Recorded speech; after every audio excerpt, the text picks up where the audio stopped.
Hello friends, good morning. Welcome back to my channel. कैसे हैं सभी लोग? सभी लोगों का स्वागत है मेरे नए ब्लॉग में और आशा करती हूँ कि सभी लोग बहुत अच्छे होंगे। और आज है संडे और मैं आ चुकी हूँ किचन में। सुबह के बज रहे हैं 8:30। तो अभी जस्ट मैं नहा धोकर किचन में आई हूँ क्योंकि आज संडे है, लेकिन मेरे हस्बैंड को जाना है ऑफिस। तो अभी मैं बस ब्रेकफास्ट बनाने आई हूँ।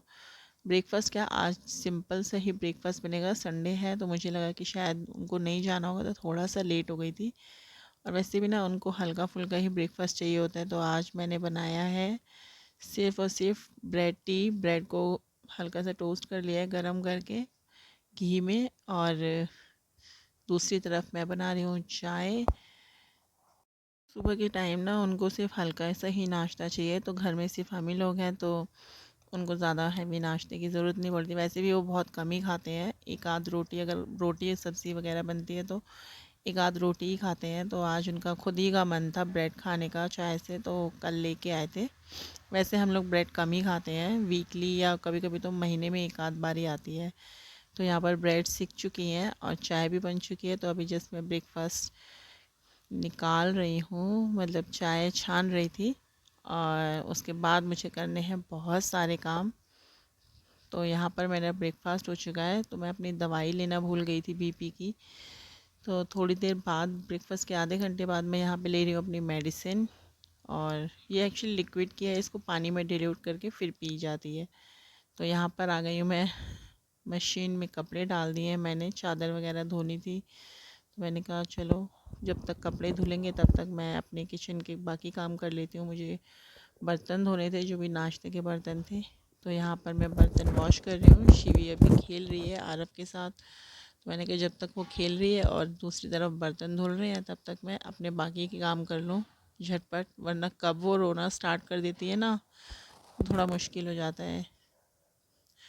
क्योंकि फिर चिल्लाता रहता है बच्चा, तो थोड़ा सा मुश्किल होता है कि बच्चा रो रहा है और हम काम की भी टेंशन लगी रहती है। तो फिर इस वजह से कई बार काम छोड़ना पड़ता है या उसको छोड़ना पड़ता है। तो इसी वजह से मैं, जैसे ही वो खेलती है ना, तो मैं फटाफट अपने काम निपटा लेती हूँ। तो यहाँ पर मैं बर्तन धो रही हूँ और बर्तन धोने के बाद मुझे करना है क्लीन, किचन को क्लीन करना है। तो इसके बाद मैं पूरा पहले ना सारा सिंक वगैरह सब धो लेती हूँ अच्छे से। मुझे ना बिल्कुल भी फिर ये रहता है ना कि मतलब किचन गंदा पड़ा हुआ है, बर्तन धोने हैं, तो साथ के साथ ही दोनों काम हो जाते हैं। तो यहाँ पर अच्छे से किचन को क्लीन कर लेती हूँ। उसके बाद मैंने बनाया हुआ है होममेड स्प्रे, जो कि गैस के मतलब जितने भी निशान वगैरह होते हैं ना, बहुत अच्छे से क्लीन करता है। और टाइल्स पे भी जो पीछे कई बार हम लोग कुछ बनाते हैं तो उसके छींटे वगैरह पड़ जाते हैं, तो उस पर निशान आ जाते हैं, तो उन्हें भी क्लीन कर देता है तुरंत के तुरंत। बहुत ही अच्छा है। अगर आप लोग चाहेंगे तो मैं इसके बारे में आपको बता दूंगी कि मैंने इसमें क्या क्या, बहुत वैसे इजी है। इसमें मैंने कुछ भी मिक्स नहीं, मतलब कुछ भी ज़्यादा झंझट नहीं है। लेकिन यही है कि मार्केट्स में हम इतने महंगे महंगे स्प्रे ख़रीदते हैं, तो ये मेरे को ज़्यादा अच्छा लगा। मैंने सिंपल वे में बनाया है। बस विनेगर लिया है और थोड़ा सा इसमें विम जेल लिया है, जो भी मैं हम आप liquid dish wash gel use करते हैं। थोड़ा सा बेकिंग सोडा और थोड़ा सा पानी, इन चारों चीज़ों को अच्छे से मिक्स करके बॉटल में भर लिया है। और जब भी कभी मेरे को लगता है कि बहुत ज़्यादा गैस गंदी हो रही है या उसमें बहुत ज़्यादा मार्क्स है, तब मैं उसे यूज़ करती हूँ, या हर 2-3 दिन में कर लेती हूँ। और उसके बाद टाइल्स तो मैं अक्सर रोज़ जब भी निशान आ जाता है तभी मैं कर लेती हूँ। यहाँ पर मैं किचन को भी अच्छे से, सिंक को भी क्लीन कर रही हूँ ब्रश से अच्छे से। उसके बाद अब मैं यहाँ पर आ चुकी हूँ, क्योंकि मैंने बेड की चादर धोई थी तो मुझे दूसरी चादर बिछानी थी। तो यहाँ पर मैंने शिवी और आरव को हटाया है। और उसके बाद मैं यहाँ पर बैठ के ना चारों कॉर्नर्स को अच्छे से बांध लेती हूँ। आज ना एक्चुअली मैंने बेकिंग सोडा डाल के ना मैट्रिक्स को क्लीन किया था, तो हल्के हल्के से निशान है। मैंने इसको अच्छे से झाड़ा था, लेकिन फिर भी हल्के हल्के से निशान बाकी हैं। लेकिन कोई दिक्कत नहीं है, क्योंकि वो सब एक्स्ट्रा जो था वो सब झड़ चुका है। और यहाँ पर हल्के से निशान है। तो यहाँ बेडशीट बिछाना ना बड़ा एक टास्क ही हो जाता है मेरे लिए, क्योंकि हमारा बेड ना साइड में है, मतलब दीवार के साइड में है। तो साइड में जब होता है ना, तब थोड़ी सी दिक्कत आती है, क्योंकि ऊपर चढ़ के ना फिर सही होती करनी पड़ती है चादर। और ऐसे तो होती नहीं है। अगर बीच में होता है, सेंटर में हम कर लें, तो दोनों साइड से इधर उधर करके दबा सकते हैं। यहाँ पर शिवी देखिए कैसे बीच बीच में आ रही है। शिवी को तो चैन ही नहीं आता ना कि मम्मा कहाँ है, मेरे को वहीं पे ही खेलना है। तो यहाँ पर मैं फटाफट से चादर बिछा लेती हूँ। उसके बाद मुझे पिलो कवर भी डालने हैं। तो यहाँ पर मैं चादर बिछाने के बाद अच्छे से दबा ले रही हूँ ताकि निकले ना, क्योंकि निकल जाती है ना चादर साइड से तब बड़ी गंदी हो जाती है। लेकिन क्या करें, बच्चों के रहते ना ये भी पॉसिबल नहीं है। बच्चे इतना खेलते हैं या इधर उधर कूदते हैं ना, तो चादर अपने आप ही लूज़ हो जाती है, कितना भी मैं अच्छे से कर लूँ। तो यहाँ पर मैं पिलो कवर्स डाल रही हूँ। पिलो कवर्स डालने के बाद मैं उन्हें अच्छे से लगा दूँगी। बेडशीट में मैं देखिए कितना क्लीन कर लेती हूँ बेड, लेकिन फिर ना थोड़ी देर बाद ऐसे ही हो जाता है ना कि ऐसा लगता है कि क्या हमने इतनी मेहनत करी लेकिन कुछ भी नहीं है। लेकिन क्या करें, जिनके घर में छोटे बच्चे होते हैं वो इस बात को समझ सकते हैं। तो यहाँ पर मैंने ब्लैंकेट को फोल्ड करके रख दिया है, और यहाँ पे ना साइड में एक्चुअली एक छोटा सा गद्दा टाइप है, उसको लगाना पड़ता है, क्योंकि शिवी साइड में बेड लकड़ी का है और सोफ़ा भी हमारा रखा हुआ है। तो वो ना कहीं शिवी को ना लग जाए, वो अक्सर गिरती है, तो इस वजह से ना उसकी ना लगे यहाँ पर, इसी वजह से मैं उसे लगाती हूँ। यहाँ पर मैंने लंच में ना, हमें कुछ हैवी खाने का मन नहीं था, तो आरव को तो कुछ खाना ही नहीं था, फिर भी मैंने पोहा बना लिया कि चलो मैं और आरव थोड़ा बहुत पोहा खा लेंगे और चाय पी लेंगे। तो ये हमारा लंच हो गया। उसके बाद मैं आ गई हूँ फ्री होके अपने बालों को कंघी करने, क्योंकि सुबह से मुझे टाइम नहीं मिला था। आज मैंने बाल, तो यहाँ पर अब मुझे अच्छे से टाइम मिला है कि मैं अच्छे से कंघी कर लूँ और थोड़ा सा तैयार हो जाऊँ। तैयार क्या, बस कंघी वंगी, बाल कंघी हो जाते हैं तो लगता है कि हाँ चलो हम तैयार हैं। थोड़ा सा सिंदूर लगा लूँगी बस इस तरह से, क्योंकि बाल ना ऐसे फैले फैले से रहते हैं, तो ऐसा लगता है कि सुबह से हम बस कुछ अपने लिए कर ही नहीं पाए हैं। तो इसी वजह से यहाँ पर आरव का कल एग्ज़ाम है, तो आरव बार बार बीच में आ रहा था, कभी अपना कुछ दिखा रहा है, कभी अपना बोर्ड दिखा रहा है। तो यहाँ पर शिवी को मैंने गोदी लिया है। और उसके बाद ये देखिए मेरे बेड की हालत, ये अभी 1 डेढ़ 2 घंटे, मान लीजिए 2 घंटे अभी हुए भी नहीं होंगे, 2 घंटे में बेड की ये हालत हो गई है। और यहाँ पर मैं कपड़े लेके आ,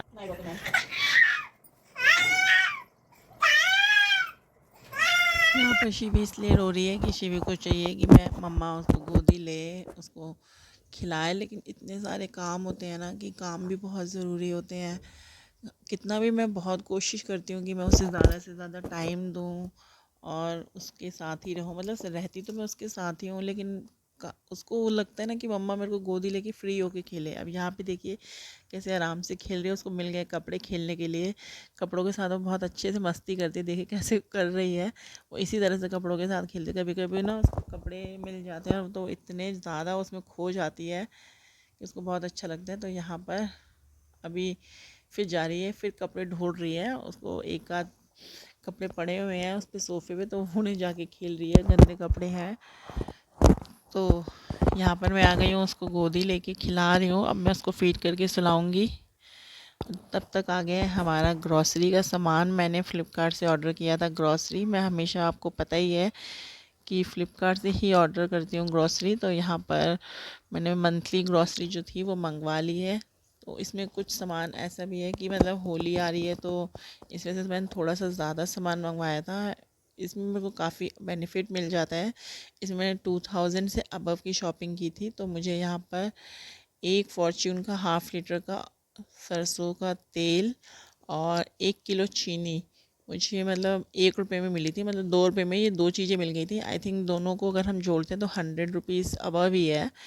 तो अगर 100 रुपीज़ की चीज़ हमें सिर्फ 2 रुपीज़ में मिल रही है तो क्या बुरा है। ऊपर से घर पे आ जाती है और काफ़ी डिस्काउंट भी मिल जाता है अच्छा खासा। तो यहाँ पर सामान लाने के बाद मैंने सोचा साथ के साथ इसे लगा भी देती हूँ। हमारे घर में एक किचन में अलमारी है लकड़ी की, ये काफ़ी पहले की है, आई थिंक बहुत पहले की है, मेरे को भी नहीं पता, शादी से पहले से ही है। तो इसी में सारा ग्रॉसरी का सामान जो भी एक्स्ट्रा होता है उसे इसी में स्टोर करते हैं। तो यहाँ पे सारा सामान मैं रख देती हूँ, फिर जैसे जैसे नीड होती है उसे हम यूज़ करते हैं। इस बार मैंने मंगाया है टाटा का पिंक सॉल्ट, रॉक सॉल्ट, सेंधा नमक, जो कि अपनी ही वजह से मंगाया है। मैंने सोचा इस बार सेंधा नमक अब हम कुछ दिन यूज़ करेंगे बिकॉज़ ऑफ बीपी इशू। तो ये ऑयल मेरे को मिला है, और 1 केजी चीनी मिली थी। तो यही चीज़ें हैं, तो इन सब चीज़ों को मैंने, तो अभी हो गई है शाम के 7 बज गए हैं, तो अभी मैंने सोचा खाने की तैयारी कर ली जाए। तो यहाँ पर मैं बनाने वाली हूँ आलू मेथी की सब्ज़ी। तो यहाँ पर मैंने लिया है कढ़ाई में सरसों का तेल। गर्म होने के बाद मैंने उसमें डाल दिया है प्याज और हरी मिर्च और थोड़ी सी हल्दी। इसमें मैं ज़्यादा मसाले नहीं यूज़ करूँगी, क्योंकि अब मौसम थोड़ा चेंज हो रहा है और गर्मियाँ आ रही हैं। तो कुछ सब्ज़ियाँ ऐसी भी होती हैं जिनमें हमें बहुत ज़्यादा मसालों की ज़रूरत भी नहीं पड़ती। सिंपल सब्ज़ी भी बना लो ना तो बहुत अच्छा टेस्ट आता है। तो यहाँ पर मैंने डाल दिए हैं कटे हुए आलू। अब इनको मैं पकने दूँगी जब तक ये थोड़े सॉफ्ट नहीं हो जाते। और यहाँ पर दूसरी तरफ मैं बनाने वाली हूँ पालक की कढ़ी। तो उसलिए मैं गरम कर रही हूँ तेल। मैंने कढ़ाई में तेल गरम होने के लिए रखा है और एक तरफ मैंने लिया है बेसन। उसमें डालूँगी प्याज और हरी मिर्च कटी हुई और थोड़ा सा डालूँगी कटा हुआ पालक। एक्चुअली मैं ना वैसे पालक की कढ़ी में पकौड़ी डालती नहीं हूँ, लेकिन आरव का मन था कि वो बिना पकौड़ी के खाता नहीं है, तो इसी वजह से मैंने इसमें पालक डाली है। तो मैंने इसमें बेसन में ऐड कर लिए थोड़े से मसाले, अजवाइन, साबुत धनिया, थोड़ा सा नमक, थोड़ी सी हल्दी और थोड़ा सा लाल मिर्च मैं ज़्यादा नहीं ऐड करूँगी, क्योंकि फिर तीखा हो जाएगा ना, फिर आरव खाएगा नहीं। और शिवी भी कई बार थोड़ा बहुत खा लेती है। तो इनको मैं अच्छे से मिक्स करके मैंने पानी डाल के अच्छे से पेस्ट बना लिया है पकौड़े के हिसाब से। तो यहाँ पर तेल गरम हो गया है और अब मैं इसमें पकौड़े तल ले रही हूँ। और पकौड़े को हम मीडियम आंच पे तलेंगे ताकि हल्के से ब्राउन हो जाए। तो बस जैसे पकौड़े हमारे रेडी हो जाएंगे उसके बाद मैं इन्हें निकाल लूँगी। इस तरह से मैंने सारे पकौड़े बना लिए। बहुत ज़्यादा पकौड़े नहीं बनाई थी, क्योंकि थोड़ी सी मैं इसमें पालक भी डालने वाली थी, तो पालक से ही कढ़ी काफ़ी अच्छी हो जाती है। उसके बाद यहाँ पर मैं पकौड़ियाँ निकाल ले रही हूँ और मैंने अब यहाँ पे कढ़ी की तैयारी शुरू कर दी है। इसमें मैंने लिया है बेसन और उसमें मैंने ऐड किया है दही। दही को मैंने पहले ही फेंट लिया था, लेकिन दोबारा से मैंने उसको अच्छे से मिक्स कर लिया है। और अब मैं दही बेसन का घोल अच्छे से बना लूँगी ताकि उसमें कोई भी गांठ और गुठली ना रहे। यहाँ पर दही को अच्छे से फेंटने के बाद मेरी सब्ज़ी लगभग हो रही थी, कंप्लीट होने वाली थी। तो मुझे लगा कि कहीं लगने ना लगे, क्योंकि कढ़ाई ना बहुत हल्की है हमारी लोहे की। तो मैं यहाँ पर सब्ज़ी चला रही हूँ और अब यहाँ पर कढ़ाई में तेल थोड़ा एक्स्ट्रा था तो मैंने उसको निकाल लिया है, क्योंकि पकौड़ियाँ उसी में बनाई थी। तो अब इसको गरम कर लेंगे और अब मैं इसमें करूँगी तड़का, लगाऊँगी कढ़ाई में। उसके बाद मैंने कुछ लिए हैं मसाले, साबुत मसाले। अभी मैंने इस घोल में थोड़ा सा हल्दी और लाल मिर्च मिक्स कर लिया है, क्योंकि ये मसाले ना हम पहले ही इसमें हमेशा ऐड कर लेते हैं घोल में ही, ताकि अच्छे से मिक्स हो जाए। तो अब मैं यहाँ पर लगाने जा रही हूँ तड़का। तो इसमें मैंने लिए हैं कुछ साबुत मसाले, जिसमें मैंने लिया है सरसों और जीरा और थोड़ी सी मेथी, दो साबुत लाल मिर्च लिए हैं, उनको तोड़ लिया, थोड़ी सी हींग। अब उसके बाद मैंने इसमें डाल दिया है प्याज, और प्याज को अच्छे से पका लेंगे, हल्का सा ब्राउन होने लग जाएगी तब मैं उसमें ऐड कर दूंगी कटी हुई पालक। पालक को हम जैसे ही हमारा प्याज ब्राउन हो जाएगा वैसे ही मैं इसमें डाल दूंगी पालक। और पालक को मैं तब तक पकाऊंगी जब तक पालक का पानी नहीं सूख जाता। अच्छे से भून लेंगे पालक को। फिर उसके बाद मैं इसमें डाल दूंगी जो हमने घोल रेडी किया है कढ़ी बनाने के लिए, बेसन और दही का। उसको डालने के बाद इसको अच्छे से मिक्स कर लेंगे और इसको ना मीडियम आंच पे, जब तक ये बॉईल नहीं हो जाती ना, अच्छे से एक बॉईल इसमें नहीं आता, तब तक हम इसे चलाएंगे। और मीडियम आंच पे ना इसका बहुत ध्यान रखना पड़ता है, क्योंकि कई बार क्या होता है कि अगर हम ज़रा सा भी ध्यान नहीं रखते ना तो कढ़ी फ़र्स्ट टाइम उबल के नीचे आ जाती है। तभी मैं बीच बीच में इसे जल्दी जल्दी चलाती जा रही थी ताकि गिरे ना। और आंच भी इसका ना बहुत ध्यान रखना पड़ता है, तेज़ से धीमी एकदम करनी पड़ती है, वरना तुरंत सी गिर जाती है कढ़। तो मैं इसमें बीच बीच में इसको चला रही थी ताकि ये गिरे नहीं। और अभी मैं इसको बीच बीच में चलाती जा रही थी। यहाँ पर शिवी को चाहिए मम्मा की गोदी, तो मम्मा जो है काम धाम छोड़ के शिवी को ले रही है। और शिवी इंजॉय कर रही है पूरे किचन को।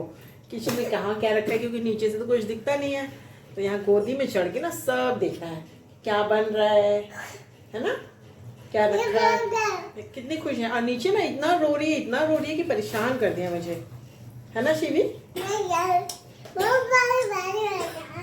क्या बोल रही हो?